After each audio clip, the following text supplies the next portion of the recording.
ויאללה. תראי את האש, תראי את האש.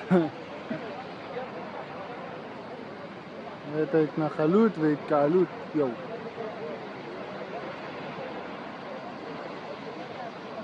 איפה מפזרים אותם? תראי את הענן העשן, יואו, הרדי. איפה הוא הגיע? וואו. וואו, זה לא נגמר, כאילו. עזוב, אני לא מבינה איך העץ הזה לא נשרף, מסתכלת רק עליו. העץ הזה... הוא רחוק. הוא לא, אבל אם את מרגישה את החום מפה, משם, תת את זה, וואו, וואו, איזה להבה.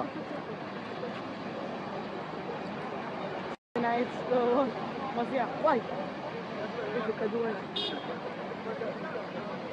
איזה יופי.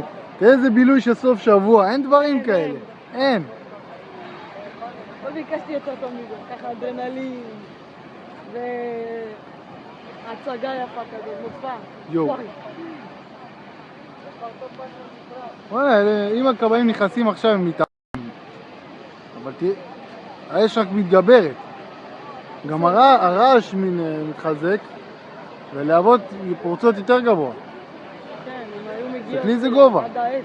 כאילו זה להבות שהן מתפרצות בלחץ, כאילו מכלים של גז או דלק מתפוצצים מכה אחת.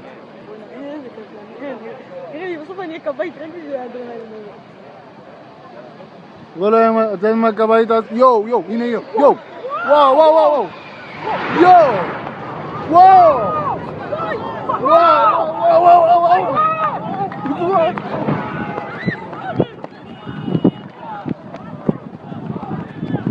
מעיין!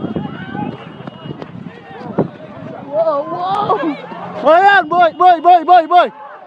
בואי! מעיין! בואי, תמשיכי להתרחק. בואי לשביל. בואי לאוטו. יואו, הרדי! צילמתי, היא מלא. יואו, כמו ירושימה, לא יודע מה. שנייה. בואו נגיע לאוטו, בואו נעוף מפה. בואו לאוטו, מעיין. וואו! תראה לי, שלח לי בוואטסאפ. אחר כך, זה לא בורח לשום מקום. צילמת את זה, את הפטריה? פאק!